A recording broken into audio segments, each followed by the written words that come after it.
that. I'm Jared Carr. I'm with Qualsights. I don't know who has or has not heard of Qualsights. If you haven't, come by and hang out with us. But what we are is we're an online qualitative platform that actually does qualitative at the right kind of depth that you would want from qualitative. And we've been growing a lot over the last couple of years, particularly in the areas of innovation, shopper, and consumer empathy. And one thing that we've learned from our clients who kind of have tried us out in combination with all the other players that are out there is that they start to value that depth and authenticity. So it's kind of serendipitous for me to follow the conversation around authenticity just now, but that's what we do, and that's what we're starting to really develop a reputation for. So I wanted to share some of the learnings that we've heard from the industry as qualitative research tech becomes more mainstream. This is the online qual experience today, unfortunately, for many people. I'll take a break so you can see what that is, but this is really that awkward moment. The qualitative research space is we've all done it. We go, hey, and then you realize you have no idea who that person is, right? And you feel awkward because you've just done qualitative research, but you're walking away thinking, I have no idea who that person actually is. Because you've just done qualitative research, which is meant to actually get deeper than quantitative research, right? Quant gives you that surface level kind of scaled understanding, adds the numbers to it. Qualitative's meant to be deep. It's meant to be rich. It's to help you get to know somebody. And at the end of the day, because what we've done at the industry as we've had this race towards faster and cheaper everything, is we've developed some really amazing technology that stays at the surface level only. And that's what we've done to online qual, right? And that's not fair. That's not really fair to the buyers out there who expect a little bit more, and now their mentalities are shaping around what online qualitative really is. And so what it ends up looking like are slides like this, where you have your quantitative chart on one side saying, I'm definitely going to purchase this. Everybody does, and that's fine. That might be okay. And then here's your color behind that. In the camera, first impression time. It's my first time having one in a very long time. I'm excited, so here we go.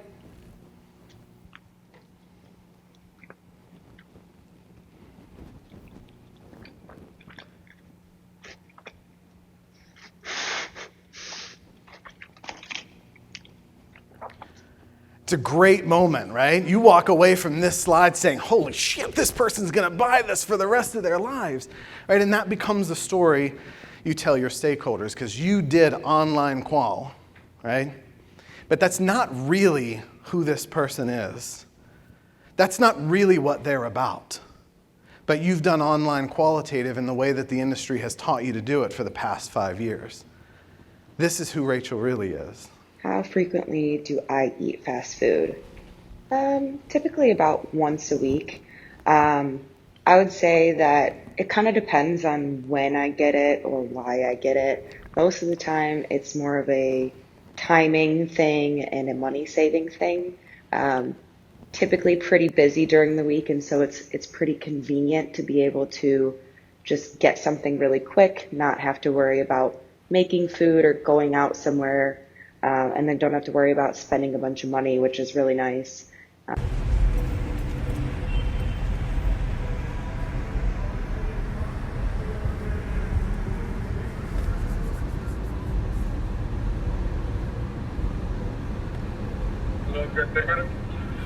Hi, can I please get a quarter pounder meal, medium, with a Diet Coke? So, all right, time to open my sandwich. I'm excited. Haven't had one in a while, so let's see how it is. Ooh, that actually looks really nice. Okay. Honestly, better than I remember it looking in the past. It smells incredible. So, yeah, I'm excited. All right, flipping the camera. First impression time. And so it's my you've first seen time this having clip one in a very already, long time. right? I'm excited. So But here now we go. you know a little bit more going into that moment about who she is and why this matters to her. So you actually know what this insight is, not just what the answer was, which is that facial expression and her saying she's likely to purchase it again. That is really good. Typically, I tend to get, like if I do get a burger, I'll just get the regular cheeseburgers with not much on them. That tastes a lot better. I used to get the quarter pounder all the time. I don't know why I really stopped. Even that extra, 15 seconds after she took that bite was important to know too. That she used to, she doesn't anymore. She doesn't know why she doesn't, but she gets something else instead usually, right? So there's this kind of surprise and delight, and now you understand that she could be a lapsed user brought back into the fold for at least this particular sandwich. That's the difference between that qualitative insight and the qualitative answer, right? Your technology in the qualitative space, should you choose to use it, should be able to capture all of those moments and more. It requires technology that should be flexible. It should be technology that captures multiple moments over multiple occasions, multiple locations, and even multiple emotions. That's what it takes to get to know people on a deeper level. Think about the people that know you best. They've seen you over multiple moments. They've seen you over multiple emotions. They've seen you in different situations. We shouldn't put up with qualitative research that doesn't actually give you the depth that you need to properly explore situations, understand people at a deeper level, and inspire your stakeholders to make better decisions for the consumers. The other thing that leads to qualitative answers instead of qualitative insights is the fact that you hear experts out there that tell you that the only way to get great qualitative research is to have a live conversation between two people who've never met each other before and have probably nothing in common. That's not real, that's not true, okay? That's not exactly how it works all the time. Now, I'm not saying that that's not a good mechanism to do that. What I'm saying is, not everybody talks openly with strangers. There's fear of judgment, there's fear of embarrassment, there's subconscious biases, there's the desire to please. There's all of these things that in that moment, when I talk to you, Diego, for the first time, you're not gonna know exactly who I am at the level you need to know me at in order to make good decisions about how we're gonna work, right? What we found as we've been doing this for the past couple years with our clients is that oftentimes people are more comfortable not talking to another person, but sharing these details directly into asynchronous video platforms. And they'll do it with depth and richness and authenticity, talking about moments that are often very, very difficult for people to talk about. They're more comfortable doing that, particularly younger generations who are used to technologies that allow them to kind of share their voice. Now, not every technology is made the same. We've talked about previously the right technology is flexible to capture multiple moments. For this, that technology also has to be user-friendly. It has to be non-leading in the questions it asks. And it has to be flexible enough to ask the right questions of the right people at the right time. That's what good technology is. And here's an example of just a couple of clips that we've seen as people talking to not a live human being, but directly into their phone about situations that are oftentimes difficult. Yeah, so I grew up, eating a lot of Egyptian food and participating in a lot of Coptic traditions and Egyptian traditions, which are very different from American traditions, of course. I moved here when I was about 5 years old from Egypt. I lived in North Carolina, specifically Charlotte, and the area I was in was predominantly white, and so it was kind of difficult trying to acclimate there. I mean, people would make fun of, my earrings that I got from Egypt, or make fun of the food that I brought. I was very self-conscious about that. My mom... Especially in our society today, for me, keeping it real is not shying away from what we mean sometimes as African American people or the African American group. That's definitely a phrase we say, oh, you got to keep it real, you got to keep it 100, you got to keep it 1,000. Keeping it real is just stop trying to sugarcoat how we feel or how we see perceptions, because How does the way Asians or Asian Americans are sometimes treated? Oh, okay. How does that impact my life? It stresses me out because everything that I'm feeling directly, you know, makes me angry, makes me unhappy, but it affects me more when I think about my parents, my family, my friends dealing with that. And that hurts me more than when it directly impacts me, because when it happens to me, I speak up about it. And so you can see there that they're talking about how diversity and equity and inclusion issues affect them personally, right? Not just talking about other people, but talking about their own experiences, which are oftentimes hard, right? There's a lot of judgment involved in this topic alone. And the ability to really just talk about that openly and in an unbiased fashion, you could see they didn't rehearse those answers, right?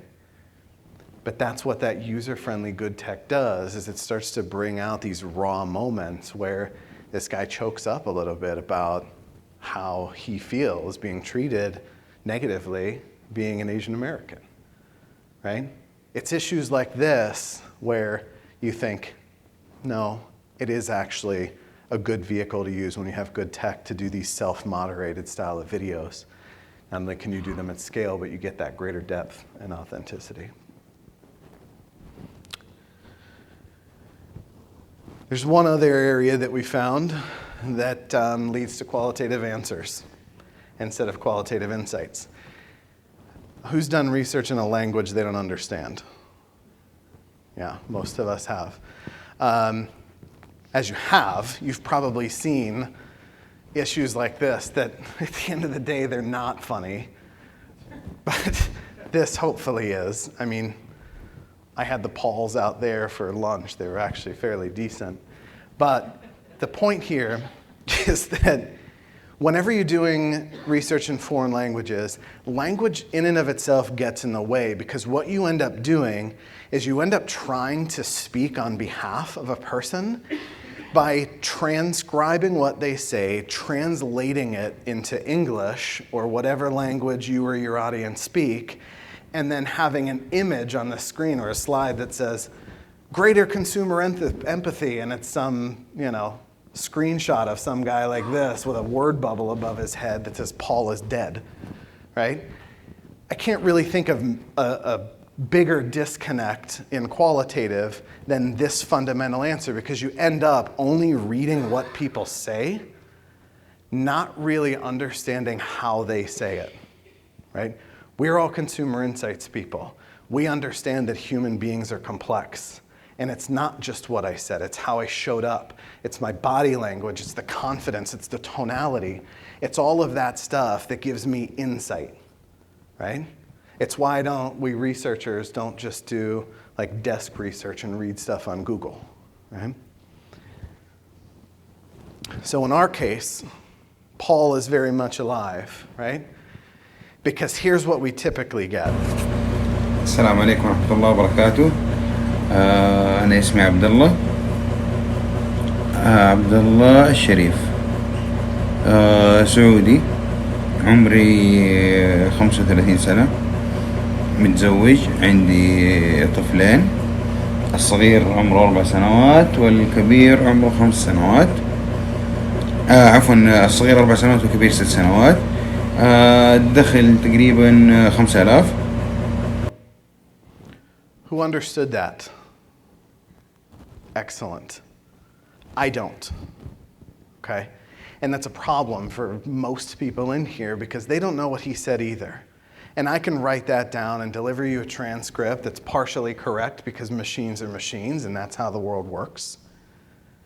But when we saw this was actually an issue, not just for research, but for marketers to really understand people, we did something a little bit different with QualSites, and this is something that we just developed recently. Greetings. Same clip. My name is Abdullah Sharif. I'm Saudi. I'm 35 years old. I'm married. I have 2 children. The youngest is 4 years old and the oldest is 5 years old. Sorry, the youngest is 4 and the oldest is 6 years old. My income is around 5,000. And Who could understand that one? For those of you who didn't raise your hand, you've fallen asleep. I think, or else you just haven't heard and realized anything that I said. Right? But now again, the point driving home is good qualitative tech gets you these qualitative insights, not just the Paul is dead qualitative answers that we typically get. And we should, as an industry, demand a little bit more from our technologies, and they should be growing in the way that actually support business really connecting with people, especially as people are changing and they're so unpredictable these days. Thank you, guys.